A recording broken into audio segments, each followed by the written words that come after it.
All right, so we're going to continue with the next chapter, and hopefully you're reading this book if you haven't already.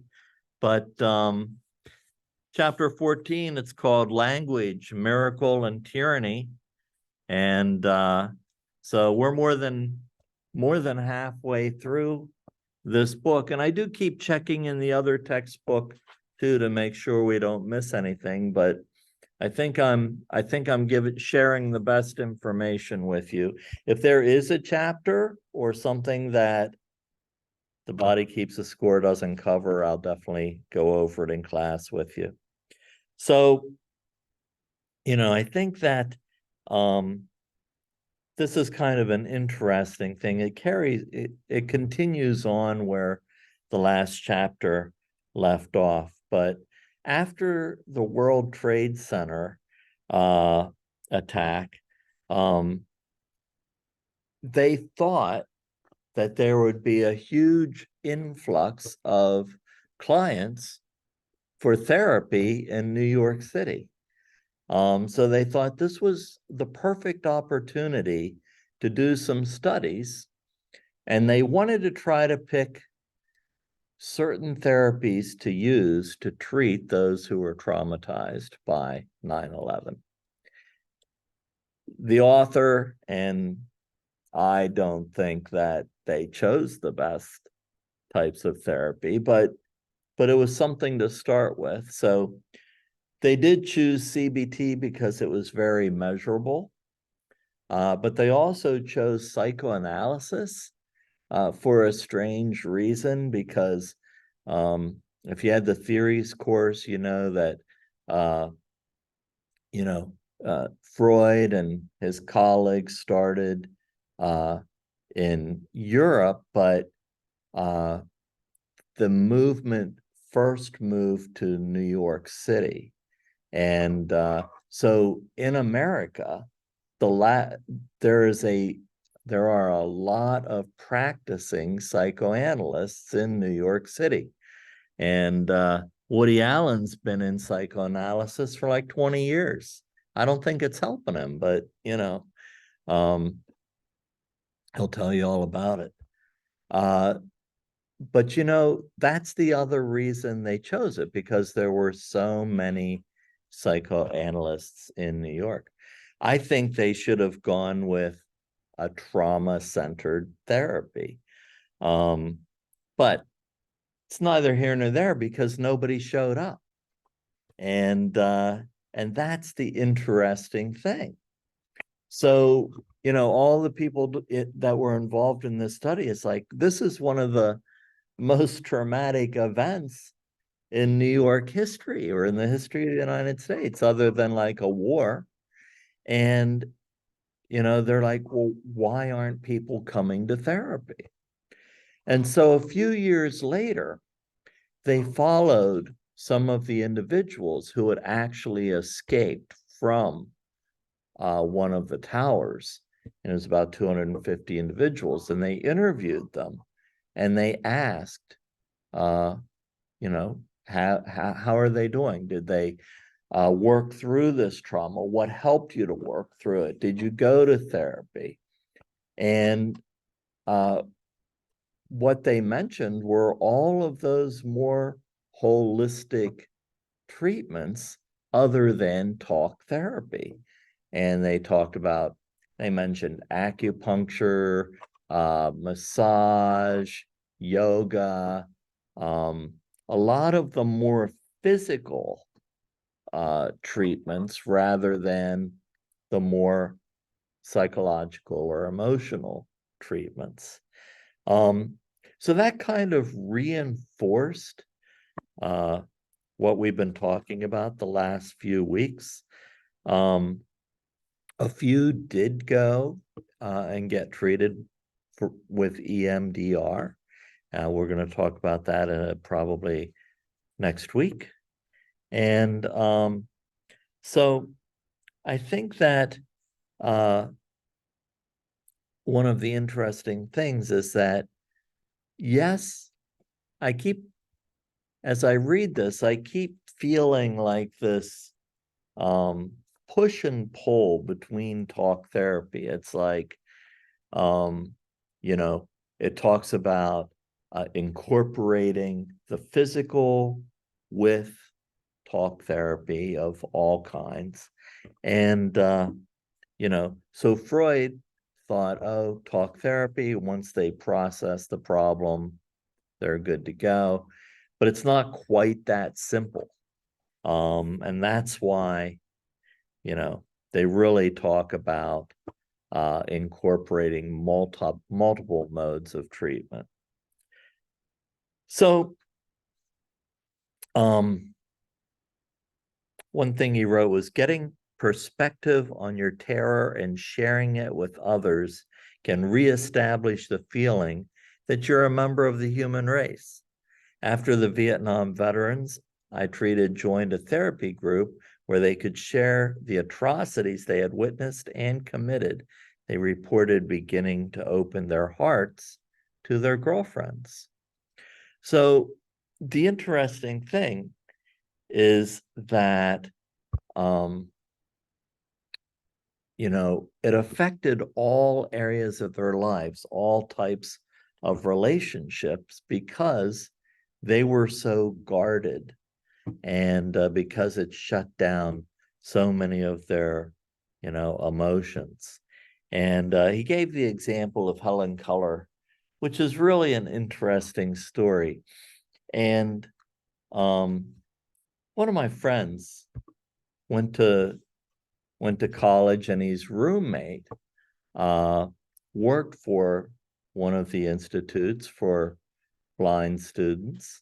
And he said that especially those who were not just blind, but who were deaf and blind, it takes a while, but there's always an aha moment where they make that connection between that physical sensation and language, that it actually means something. And at that moment, everything changes. But he talks about how that is always his favorite moment, even if it's a struggle getting there.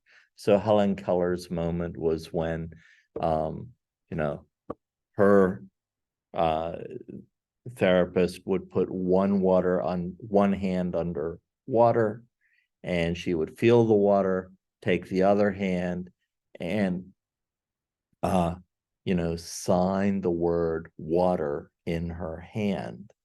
And there was one specific day where she made the connection that the feeling of her signing those letters, or the word for water, meant the same thing as the water that was pouring over her hand.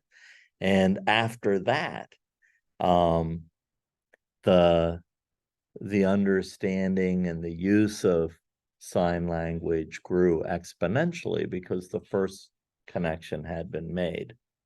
Another interesting thing is that she didn't have any concept of self at that point either. And he's making the connection that, you know, a lot of times when people are traumatized, they lose the sense of self until they reconnect physically.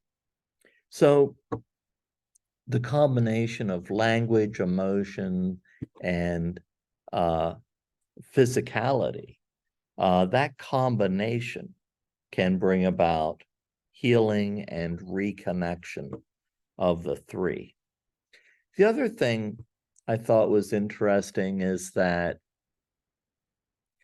it's important to name the trauma.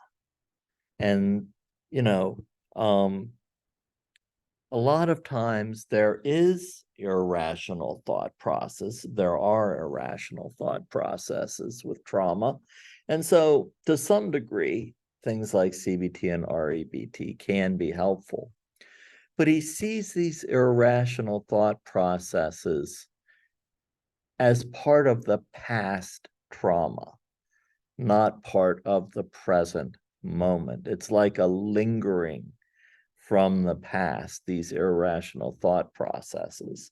And he gave examples like, oh, I shouldn't have walked down that alleyway. I shouldn't have dressed a certain way. All these irrational types of ideas. And so once we make the connection with language and naming the trauma, it's almost as if we become connected with the community or a community once again, and we're able to share those feelings. Maybe not well at first, maybe not with a lot of vocabulary, but eventually, through the sharing of those feelings, we gain self-awareness. So he thinks there's a couple different kinds of self-awareness. So there's the self-awareness that's kind of like our autobiographical self, which is, if we think about our past, oh, at this point, I went to a master's degree. At this point, I went to undergrad.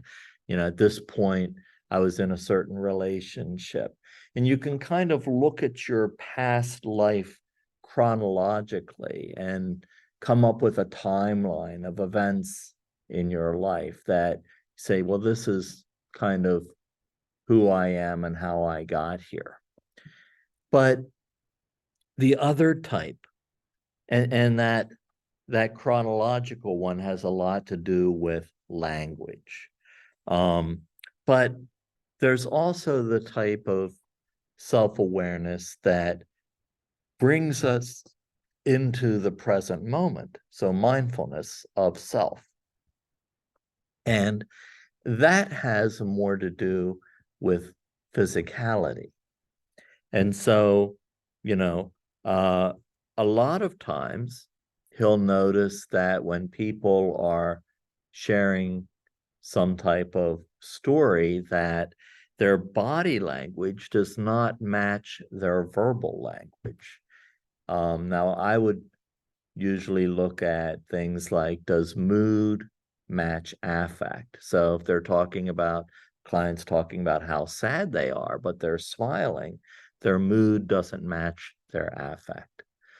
But in this case, he's looking at body language, and somebody might be saying, oh, I come from a happy family and we're really close, but their body is saying something different. They're all hunched over and they might be holding themselves or hugging themselves or being closed off, as we would say.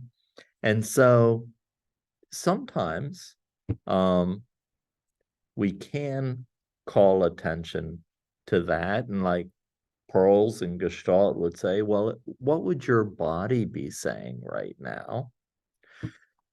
But if you don't want to be that confrontational and they're telling a story about their childhood, you could have them imagine themselves as that child, or you could say, what would you say to that child now about what it was like to grow up? So you want to kind of bring, if they're talking about the past, you want to bring that past into the present so that they could experience it at a different emotional level. They're already experiencing it physically because their body language is saying, this was not a pleasant experience, even though the story I tell the public is that it was a pleasant experience. So, I think that's kind of important. And once they're able to make the connection, it's another aha experience, making that connection. Sometimes, even though people have made that initial connection, he'll notice that their body language is different than what they're sharing, and he'll have them check in with themselves. And a lot of times people share an irrational thought, or they do not share family secrets, for example. We don't, you know, share our dirty laundry with the neighbors or our family secrets, or it might be an unspoken family rule.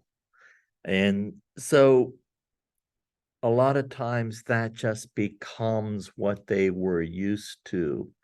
Uh, so if he feels like that or thinks that's what's happening, we want to bring them back and check in with themselves and facilitate more self-awareness that maybe that's what's happening.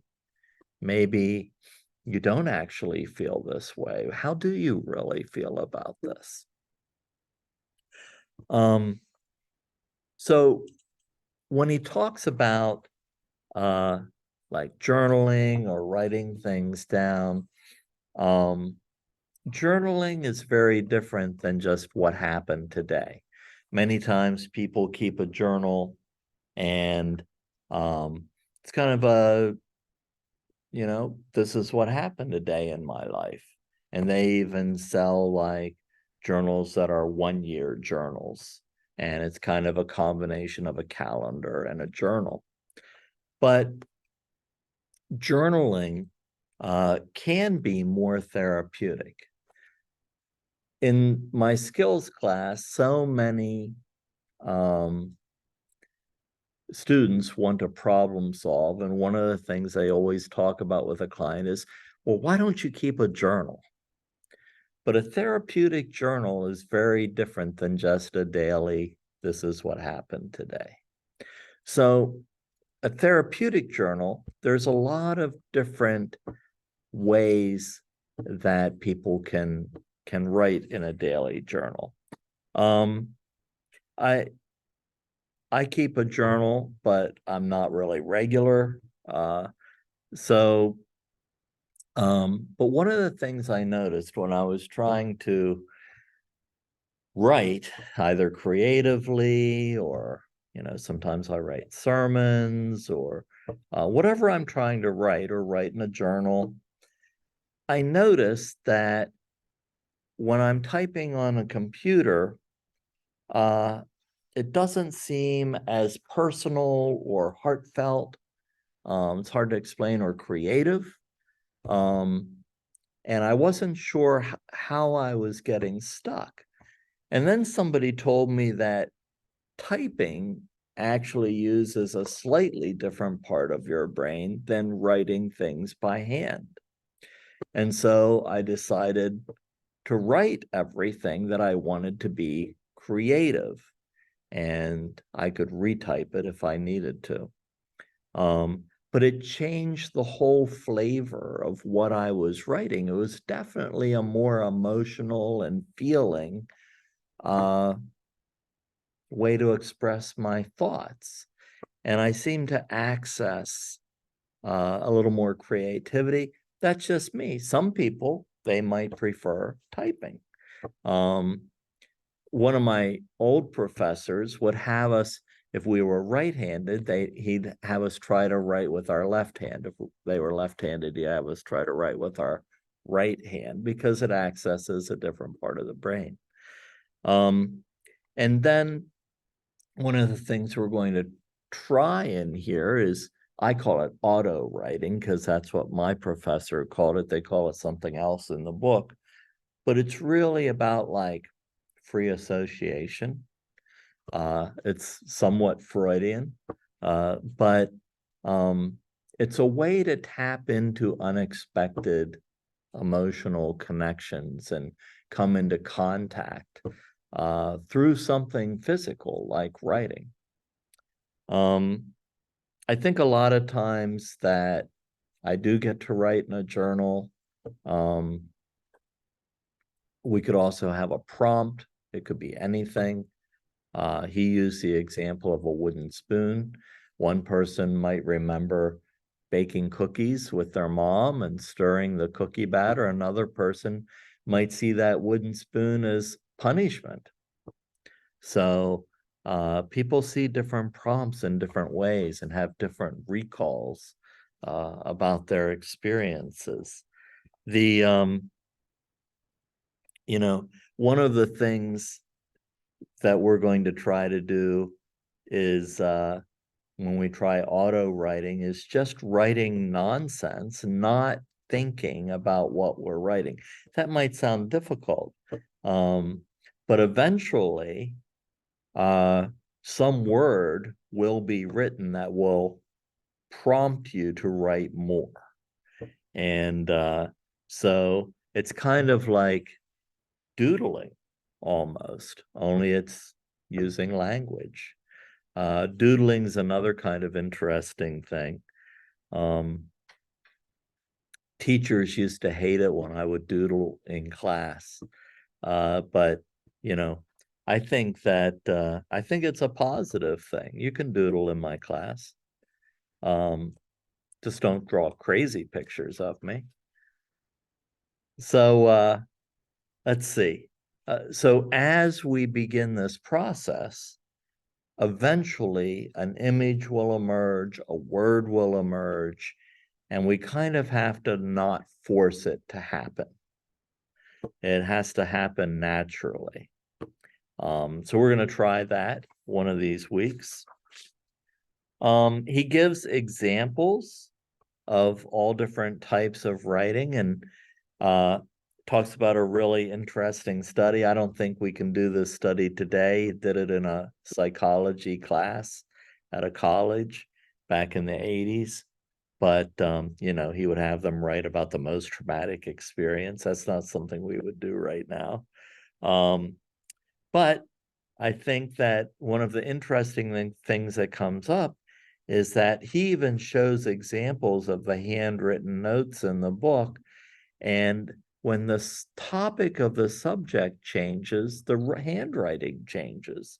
So they may push more on the pen, or, they might shift from writing to printing, or one type of writing might be more childish than the other, depending on the topic that they're writing about.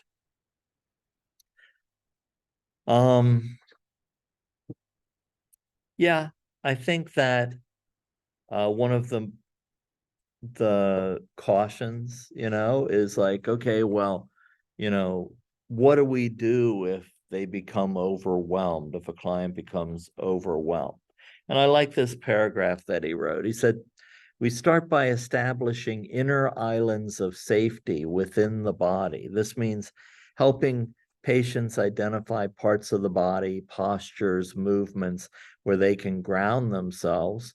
Whenever they feel stuck, terrified, or enraged, these parts usually lie outside the reach of the vagus nerve, which carries the messages of panic to the chest, abdomen, throat, and they can serve as allies in integrating trauma. I might ask a patient if her hands feel okay. And if she says yes, I'll ask her to move them, exploring their lightness, their warmth, their flexibility. So it's not just a shifting of the topic. Like it's not, oh, let's look at the miracle of our hands and all the joints and fingers. So it's not just a shift of the mind, it's a shift of body focus as well. And it's also a grounding, which I thought was pretty good. Some patients use like acupuncture pressure points. And, once again, he reasserts about taking our time, taking our time. So let's end this chapter with our first activity. And if anybody at home or on watching the video has any physical problems, like you have a problem walking, you don't have to walk. You think about another physical example instead of walking, like the way somebody sits or the way somebody carries themselves or whatever. But the exercise is walking like somebody you know, but you never felt like you connected with them. Could be a member of the family, could be a friend, could be, somebody you work for, something like that. So you may think this is weird, but my professor told us to do this, and I'm like, how am I going to walk like differently than I walk? Who do I not feel connected with, or maybe somebody I don't really understand? So the first thing I did was think about somebody I wanted to connect with better or better understand. So I picked my dad, and I'm thinking, well, how does he walk? You know, well, my dad was in the military, which is probably one of the reasons we didn't connect. So I started marching up and down the hallway, and I kind of got a better understanding of all of the things he went through and why his personality is the way it is. And by walking like he walked at certain times, it created more empathy in me. And the only thing I don't want you to do is I don't want you to walk like somebody who's harmed you in some way. Make this a positive thing if you can. And so it is uh, about 19 till 8, and we're going to take 10 minutes, and then you can take a 10-minute break and you can come back at 8. Walking for 10 minutes might seem like a lot, but you can go outside. It's a nice day here.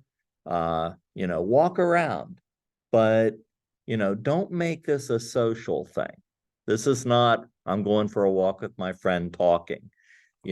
Put yourself in the space of this other human being, you know?